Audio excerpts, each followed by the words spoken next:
আসসালামু আলাইকুম। বিবিসি আন্তর্জাতিক বিশ্ব সংবাদে আপনাকে স্বাগত। শুরুতে সংবাদ শিরোনাম, পরে বিস্তারিত। ইন্নালিল্লাহ। আবারও মধ্যপ্রাচ্যে তৃতীয় বিশ্বযুদ্ধ ভয়াবহ আকারে ছড়িয়ে পড়েছে। মার্কিন যুক্তরাষ্ট্র এবং দখলদার ইসরায়েলি বাহিনী তাদের সঙ্গে যে বড় ধরনের সংঘাতময় একটি পরিস্থিতির সৃষ্টি হয়েছে, এতে আসলে পরিস্থিতি কোন দিকে যায় সেটি এখন পর্যন্ত বোঝা যাচ্ছে না। পরিস্থিতি খুবই ভয়াবহ আকার ধারণ করতে পারে। সবকিছু একদম ধ্বংসস্তূপে পরিণত হয়েছে। মার্কিন যুক্তরাষ্ট্র তারা শুরু থেকে যে কার্যক্রম চালিয়ে যাচ্ছিল, এর জন্য আসলে দখলদার বাহিনী শুরু থেকেই কার্যক্রমগুলো চালিয়ে যেতে চাইলেও আসলে পরিস্থিতি কারো অনুকূলে নেই। বর্তমান পরিস্থিতি খুবই খারাপ আকার ধারণ করেছে। আমরা মনে করি দখলদার বাহিনী শুরু থেকে যে ধরনের কার্যক্রম চালাচ্ছিল তাদেরকে চরমভাবে ধসিয়ে দিয়েছে ইরান। আর এরই মাঝে আমাদের হাতে এসে পৌঁছেছে এই যুদ্ধের সর্বশেষ গুরুত্বপূর্ণ সবথেকে তাজা আপডেট সংবাদ আপনাদের জানিয়ে দিব। প্রথমেই জানাবো, প্রবল হামলা প্রতিরোধের পরও অক্ষত ইরানের বেশিরভাগ অস্ত্র ভাণ্ডার। ইরান ও যুক্তরাষ্ট্রের মধ্যে চলমান 2 সপ্তাহের যুদ্ধবিরতি শেষ হতে যাচ্ছে। এরই মধ্যে ইরানের সামরিক সক্ষমতা নিয়ে নতুন তথ্য সামনে এসেছে। আজ মার্কিন সংবাদ মাধ্যম দ্য নিউ ইয়র্ক টাইমসে প্রকাশিত এক প্রতিবেদনে বলা হয়েছে, মার্কিন গোয়েন্দা ও সামরিক কর্মকর্তাদের তথ্য অনুযায়ী ইরান তাদের অস্ত্র ভাণ্ডারে প্রায় 40% এবং ক্ষেপণাস্ত্র লঞ্চারের 60%-এর বেশি অক্ষত রাখতে সক্ষম হয়েছে। এরপর জানাবো, মার্কিন অবরোধ যুদ্ধ অপরাধে শামিল, জানালো ইরানের পররাষ্ট্র মন্ত্রণালয়। ইরানের বন্দরগুলোতে মার্কিন যুক্তরাষ্ট্রের অবরোধকে বিদ্যমান যুদ্ধবিরতি চুক্তির চরম লঙ্ঘন এবং যুদ্ধ অপরাধ হিসেবে অভিহিত করেছে ইরান। এদিকে ইরানের বিদ্যুৎ কেন্দ্র এবং সেতু গুঁড়িয়ে দেওয়ার হুঁশিয়ারি ট্রাম্পের। হরমুজ প্রণালীতে উত্তেজনা বৃদ্ধির প্রেক্ষাপটে ইরানকে কঠোর ভাষায় হুঁশিয়ারি দিয়েছে মার্কিন প্রেসিডেন্ট ডোনাল্ড ট্রাম্প। তিনি স্পষ্ট করে জানিয়ে দিয়েছেন, তেহরান যদি আমেরিকার প্রস্তাবিত নতুন চুক্তিতে সম্মত না হয় তবে ইরানের প্রতিটি বিদ্যুৎ কেন্দ্র এবং সেতু ধ্বংস করে দেওয়া হবে। জানাবো, নিরাপত্তা ইস্যুতে পাকিস্তান যাচ্ছে না জেডি ভ্যান্স, জানালো মার্কিন প্রেসিডেন্ট ডোনাল্ড ট্রাম্প। ইরানের সঙ্গে নির্ধারিত আলোচনায় অংশ নিতে পাকিস্তান যাবে না মার্কিন যুক্তরাষ্ট্রের ভাইস প্রেসিডেন্ট জেডি ভ্যান্স। নিরাপত্তা ইস্যুতে তিনি যাচ্ছেন না বলে জানিয়েছে মার্কিন যুক্তরাষ্ট্র। তারা জানিয়েছে যে পরিস্থিতির মধ্য দিয়ে আসলে কি হয় সেটি এখন পর্যন্ত বোঝা যাচ্ছে না। দখলদার ইসরায়েলি বাহিনীর হামলা এখনও তীব্র থেকে তীব্র আকার ধারণ করেছে। দখলদার বাহিনীরা তারা ইরানের বিরুদ্ধে এই কার্যক্রমগুলো চালিয়ে সবকিছু ধ্বংসস্তূপে পরিণত করছে। এবং সর্বশেষ জানাবো, এনসিপিতে যোগ দিচ্ছেন সেই বহিষ্কৃত প্রভাবশালী নেতা। ত্রয়োদশ জাতীয় সংসদ নির্বাচনে ঢাকা 7 আসন থেকে স্বতন্ত্র প্রার্থী হিসেবে অংশ নেয়া মোহাম্মদ ইসাক সরকার জাতীয় নাগরিক পার্টি এনসিপিতে যোগ দিচ্ছেন বলে জানা গেছে। সম্প্রতি বিভিন্ন রাজনৈতিক দলের নেতাকর্মীদের এনসিপিতে যোগ দেওয়ার প্রবণতা বেড়েছে। আজ এবি পার্টি ও আপ বাংলাদেশ থেকে কয়েকজন নেতাকর্মী দলটিতে যোগ দিয়েছে। পাশাপাশি বিএনপি থেকে বহিষ্কৃত কিছু নেতার সঙ্গেও যোগাযোগ করছে তরুণদের নিয়ে গঠিত এই রাজনৈতিক দল। জানা গেছে, সম্ভাব্য যোগদাতাদের তালিকায় রয়েছে ব্যারিস্টার রুমিন ফারহানা, মোহাম্মদ ইসাক সরকার। এ বিষয়ে ইসাক সরকার গণমাধ্যমকে জানান তিনি এনসিপিতে যোগ দিতে পারেন। এ বিষয়ে আলোচনা চলছে। প্রিয় দর্শক, এতক্ষণ শুনছিলেন সংবাদ শিরোনাম, এবারে বিস্তারিত। তবে তার আগে বন্ধুরা, অনুরোধ থাকবে এই সংবাদটিতে একটি লাইক দিন।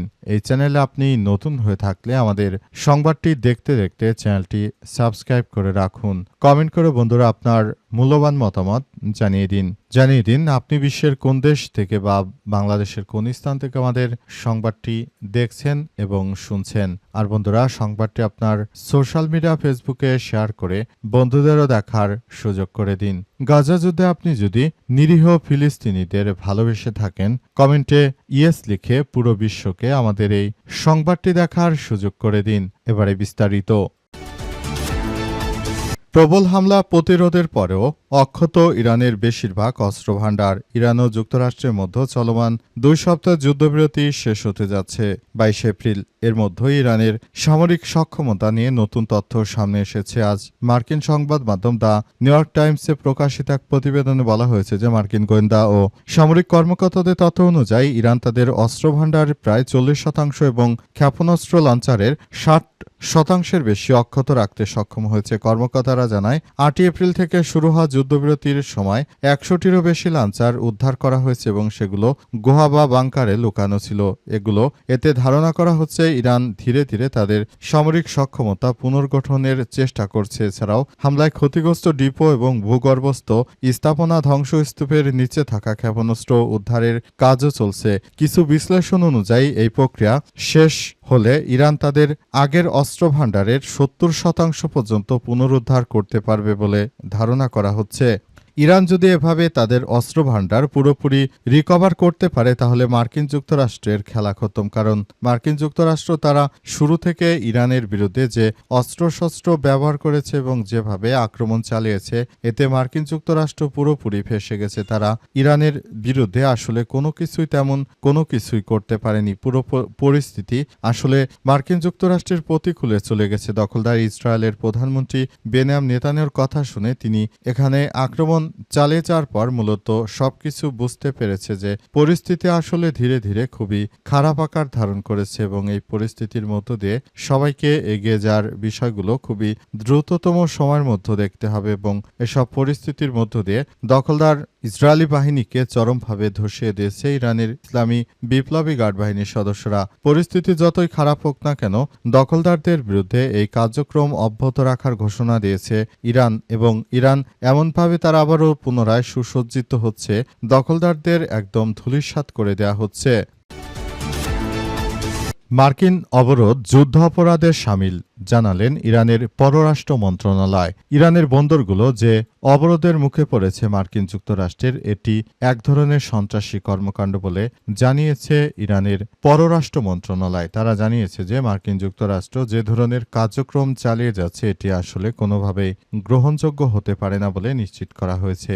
আরও জানানো হয়েছে যে পরিস্থিতি যতই জটিল আকার ধারণ করুক না কেন আমরা মার্কিন যুক্তরাষ্ট্রের এই সন্ত্রাসী কর্মকাণ্ড রুখে দিতে প্রস্তুত। ইতিমধ্যে দখলদার ইসরায়েলি বাহিনীর বিরুদ্ধে যে কোনো ধরনের কার্যক্রম আসলে চালিয়ে যাওয়ার জন্য আমাদের সবাইকে এগিয়ে থাকতে হবে। পরিস্থিতি এতটাই জটিল আকার ধারণ করেছে যে সবকিছু ধ্বংসস্তূপে পরিণত হচ্ছে।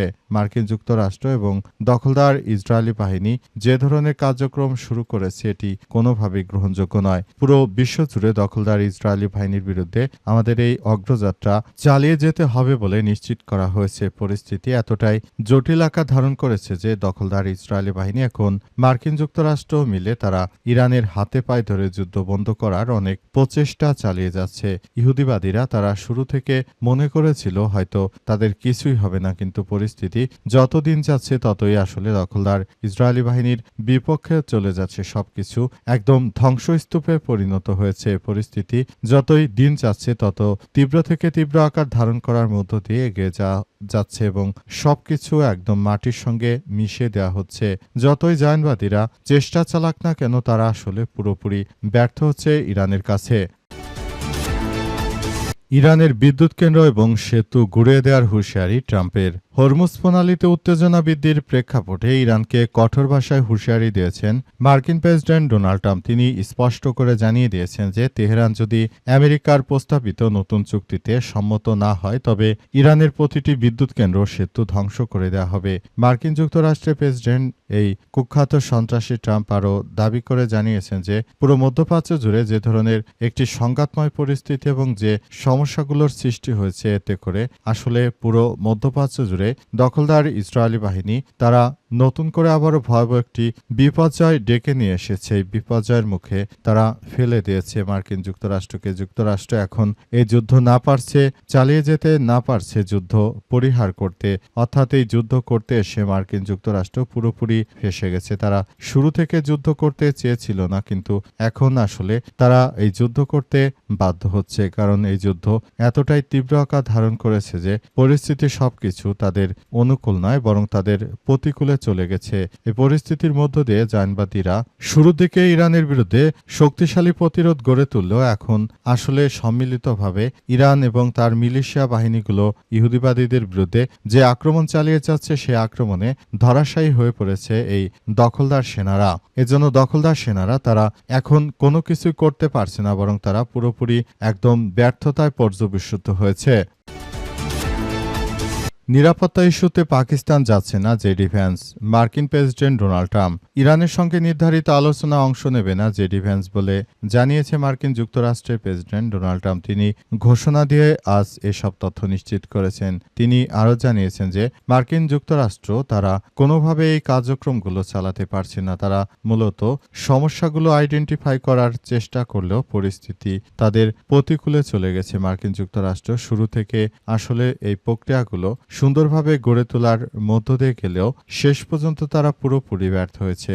সবকিছু ধ্বংসস্তূপে পরিণত হওয়ার কারণে মূলত ধীরে ধীরে পরিস্থিতি আরও তীব্র থেকে তীব্র আকার ধারণ করছে বলে ধারণা করা হচ্ছে। পরিস্থিতি যতই জটিল আকার ধারণ করুক না কেন, মার্কিন যুক্তরাষ্ট্র এবং ইহুদিবাদী ইসরায়েল তারা শুরু থেকে যেভাবে ইরানকে চেপে ধরেছিল, ইরান শক্তভাবে প্রতিরোধ গড়ে তোলায় এখন এই প্রক্রিয়া থেকে তারা বেরিয়ে গেছে। কারণে পাকিস্তানকে রাজি করিয়ে তারা এই যুদ্ধবিরতি করার জন্য অনেক প্রচেষ্টা চালিয়ে যাচ্ছে, কিন্তু শেষ পর্যন্ত আদতে তারা এটি করতে পারবে কিনা সেটি এখন দেখার বিষয়। কারণ ইতিমধ্যে তারা পুরোপুরি ব্যর্থ হয়ে গেছে। এই রাষ্ট্রটি, এই দখলদার রাষ্ট্রটি তারা শুরু থেকে এই ধরনের কার্যক্রম চালিয়ে যাওয়ার সিদ্ধান্ত নিয়েছিল এবং এই কার্যক্রমগুলোর জন্য তারা পুরোপুরি ব্যর্থতার মধ্যে পড়েছে বলে ধারণা করা হচ্ছে। কারণ তারা এই কার্যক্রমগুলো চালিয়ে যাওয়ার পেছনে যে ইহুদিবাদী নেতানিয়াহুর প্ররোচনায় পড়েছিল, এখন শেষ পর্যন্ত তারা বুঝতে পেরেছে যে হাড়ে হাড়ে বুঝতে পেরেছে যে পরিস্থিতি খুবই খারাপ আকার ধারণ করেছে এবং এর জন্য জায়নবাদী দখলদারেরা আসলে সবকিছু ধ্বংসস্তূপে পরিণত হচ্ছে।